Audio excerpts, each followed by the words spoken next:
आदिवासी गौरव जनजातीय दिवस के दिन आज देश के प्रधानमंत्री नरेंद्र मोदी ने खूंटी के इस मैदान से जो लोगों को संबोधित किया, उसमें संकल्प की बात थी। झारखंड के लिए भी संदेश था कि जब 25 वर्ष का झारखंड होगा तो यहाँ के नेता, यहाँ के लोग, यहाँ की सरकार 25 ऐसे काम करके दिखाए जो जनजाति और सभी लोगों के लिए हो। हमारे साथ नेता प्रतिपक्ष अमर बावरी जी हैं। बावरी जी, मोदी के इस दौरे को किस रूप में देखा जाना चाहिए और क्यों याद करना चाहिए? देखिए, यह जो यात्रा प्रारंभ हुई है आज, ये 2047 की यात्रा है जब देश भारत के आज़ादी के 100 साल पूरे करेगा। और माननीय प्रधानमंत्री जी ने जो आधारशिला रखा है देश के विकास का 2014 से लगातार, और जो अमृत काल में देश प्रवेश किया है, इस 25 साल की जो यात्रा अभी पूर्ण होनी है उसमें देश विकसित हो और अपना झारखंड भी उसमें एक महत्वपूर्ण अंग इकाई के रूप में आगे बढ़े। और मैं कह सकता हूं कि जिस तरह से प्रधानमंत्री जी ने इस दिन को चुना है, जो जनजातीय गौरव दिवस के रूप में उन्होंने घोषणा करी, धरती आबा बिरसा मुंडा जी के उस अमर बलिदान को याद करते हुए, अपने झारखंड के निर्माण स्थापना काल को याद करते हुए, ये साफ संदेश है कि जनजातीय भाइयों के विकास के साथ ही देश का विकास भी जुड़ा हुआ है। और जो 4 महत्वपूर्ण स्तंभ के उन्होंने जिक्र किया, जिनके बिना यह यात्रा पूरी नहीं की जा सकती है, यह लक्ष्य पूरा नहीं किया जा सकता है, वो 4 स्तंभ अपने माताएं बहनें, अपने युवा साथी, अपने किसान भाई और अपने मिडिल क्लास के जो भाई हैं, उनको ले करके यह आगे बढ़ने का समय है।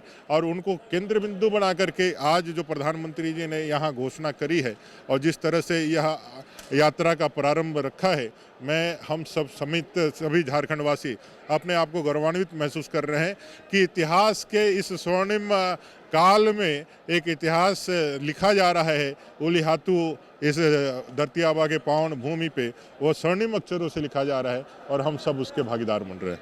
आदिवासियों में भी बात यहाँ जिक्र आई, प्रिमिटिव ट्राइब की, आदिम जनजातियों की। कई आदिम जनजातियाँ विलुप्ति के कगार पर हैं। राज्य के मुख्यमंत्री कहते हैं कि हम 100 सालों से सिर्फ विस्थापन का दंश झेल रहे हैं। तो इस समस्या का समाधान क्या होगा? क्या देश की आज़ादी में कुर्बानी जनजाति समुदाय हमेशा देता आ रहा है तो आगे भी देता रहेगा, या कोई बेहतर विकल्प निकले? आज़ादी के बाद लगातार प्रिमिटिव ट्राइब्स हो या आदिवासी भाई हों, उनके उत्थान के लिए, उनके उन्नयन के, उनके कल्याण के लिए योजनाएं तो बनी, लेकिन उन योजनाओं का क्रियान्वयन और उसमें ईमानदारी का कहीं कमी रह गया, जिसके कारण आज़ादी के 75 साल के बाद भी उनके जितनी उन्नति होनी चाहिए तो ना होकर के वो विलुप्ति के कगार पर आ गए। आज जब प्रधानमंत्री विशेष रूप से उन आदिम जनजातियों को टारगेट करके कोई योजना लेकर के आ रहे हैं, तो मैं जरूर देशवासियों को, झारखंड वासियों को आश्वस्त करना चाहूँगा, क्योंकि मोदी जी का वक्तव्य सिर्फ कथन नहीं है, वो गारंटी को भी पूरा करने की गारंटी देना है।